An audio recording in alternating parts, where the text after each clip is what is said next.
дуруд шунавандагони азиз, ба таваҷҷӯҳатон нашри навбатӣ барномаи иттилооти хабарҳои рӯз мустақиман аз студияи марказии радиои муҳоҷир. имрӯз душанбе 14 сентябри 2020 сол аст ва шумо таҳаввулоти ин соатаи Тоҷикистон ва ҷаҳонро мустақиман мешунавед.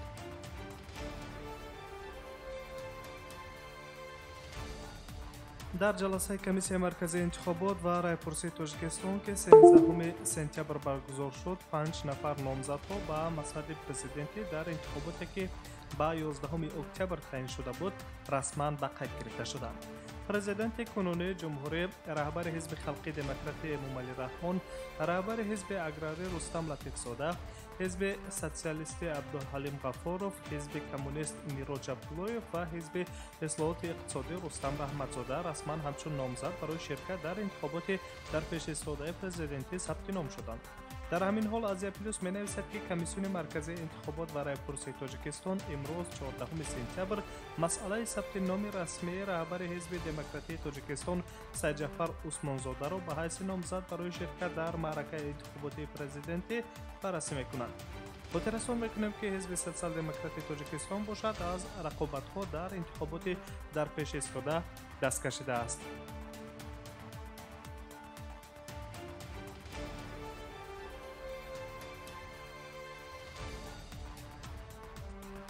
дар идомаи мавзӯъ, шаҳрвандони Тоҷикистон ки дар Русия қарор доранд метавонанд дар интихоботи президентии Тоҷикистон ки рӯзи 11 октябри ҳамин сол баргузор мегардад, бо истифода аз ҳуқуқҳои конститутсионии хеш дар 5 қитъаҳои овоздиҳӣ дар Русия райъи хешро ба номзади арзанда исҳоб кунанд.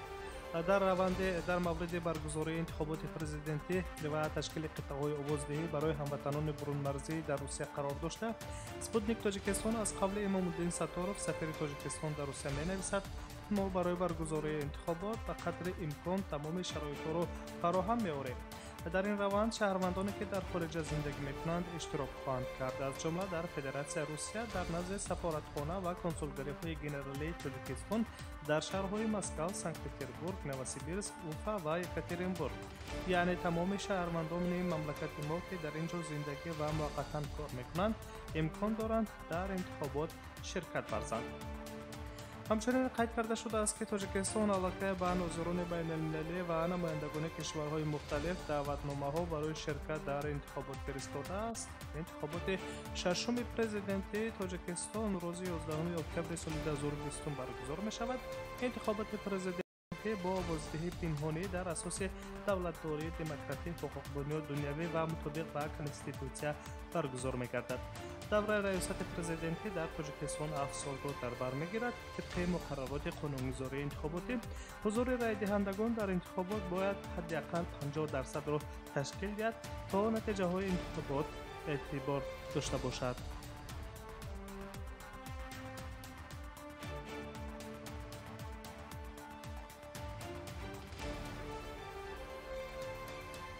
шумо хабарҳои Тоҷикистон ва ҷаҳонро ин соата мустақиман рӯи мавҷи радиои муҳоҷир мешунавед. мавзӯи дигар: имрӯз ба таври ғайричашмдошт қурби рубли русӣ дар баробари евро ва доллар боло рафт. субҳи имрӯз душанбе 14 сентябр рубл дар муқобили доллар ва евро дар савдои биржаи Москав афзуд. ҳамин тавр доллар дар баробари рубли русӣ 20 копек коҳиш ёфта ба 74.85 рубл баробар гардид. қурби евро бошад 18 копек паст шуда 88.67 рублро ташкил дод. иқтисодшиноси байналмилалӣ Андрей Калганов, муҳаққиқи пешбари иқтисоди ҷаҳонӣ дар донишгоҳи давлатии Москав, қурби рублро барои як ҳафтаи оянда дар баробари доллар ва евро пешдост пешгӯӣ кард. дар мусоҳиба бо хабаргузории News Inform, ин иқтисоддон сценарияи қаблан гуфтаи дигар иқтисоддонҳоро номумкин номид ки тибқи он то охири соли 2020 пули Русия дар сатҳи 70 рубл барои 1 доллар хоҳад буд.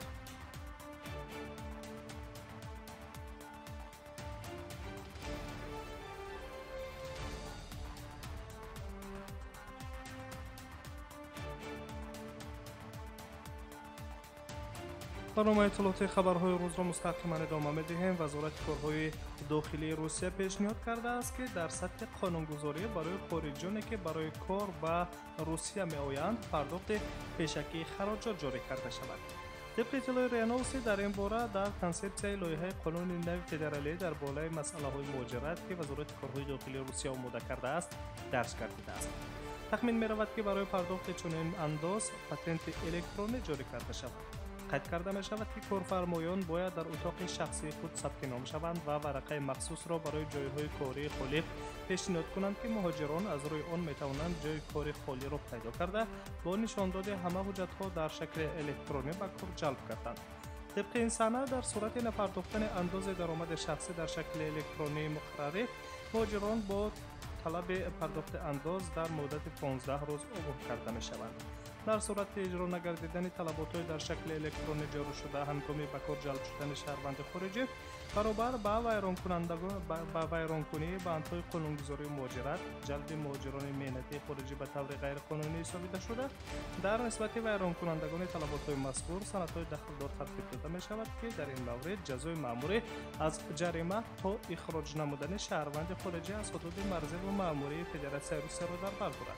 پیشتر خبر داده شده بود که مهاجران مهنتی از پرداخت پول پاتنت از اول سال به بودجه پایتخت روسیه بیش از 13 میلیارد روبل گذرانیدند. طبق معلومات وبسایت مسکو 24 در 9 ماه سال 2019 مهاجران مهنتی به بودجه پایتخت روسیه 13.2 میلیارد روبل وارد ساختند.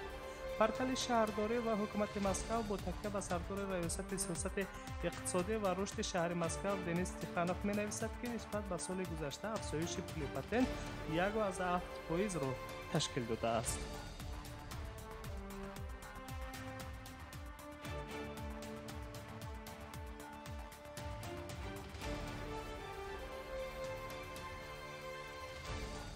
ادامه خبرها و از روسیه و ازبکستان می رویم. وزارت نقلیات جمهوری ازبکستان رسما خبر داد که ارتباط هوایی منتظم را با قزاقستان برقرار کردند. در خبر وزارت قید کرده می شود که سازشنامه درباره برقرارسازی متقابل پروازها در نتیجه گفته شنود نمایندگان هر دو کشور به دست آمده است.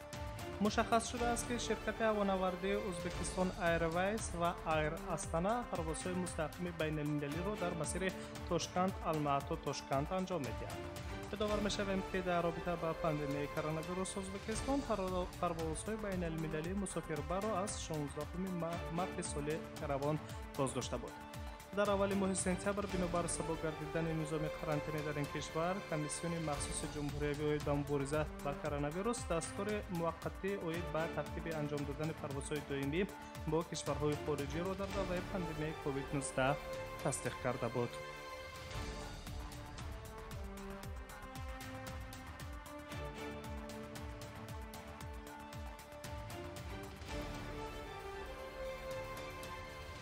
از ازبکستان همین گونه به بلاروس می رویم و خبرهای روز را مستقیما ادامه میدیم. پرزیدنت بلاروس الکساندر لوکاشنکو برای مذاکرات با ولادیمیر پوتین به روسیه پرواز کرد و پس از انتخابات پرزیدنتی بار اول کشور را ترک کرد. در این باره خبرگزاری بلتا می نویسد. در شهر سوچی سرور دولت بلاروس با پرزیدنت روسیه ملاقات می‌کند. خدمات مطبوعات پرزیدنت بلاروس گفت که مذاکرات در شکل یک به یک صورت می‌گیرد. رهبران کشورها حالت و دورنمای رشد همکاری‌های دوجانبه را در ساحه‌های گوناگون، موضوع‌های مناسبت‌های اتفاقی را بررسی می‌کنند. مشکلات بین المللی و وضع منطقه و مسائل واکنش مشترک به چالش‌ها و میان آمدن است بررسی می‌کردند. یک روز پیش از سفر الکساندر لوکاشنکو به روسیه، یعنی دیروز یکشنبه 13 سپتامبر، در مینسک اعتراضهای عمومی باز اوج گرفت. طبق نوشته رسانه‌های مستقل داخلی و خارجی در این اعتراضها از 100 تا 150 هزار نفر اشتراک داشتند.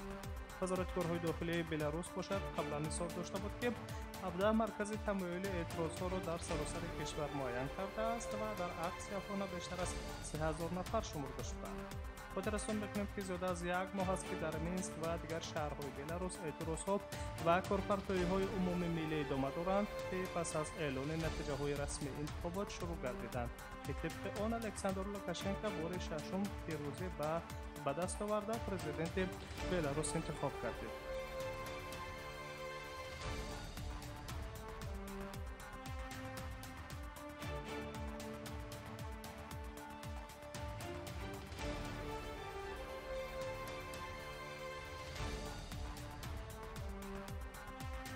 سامیعان عزیز، شما مهمترین تفصیل خبرهای این ساعت تاجیکستان و جهان را مستقیما شنیدید.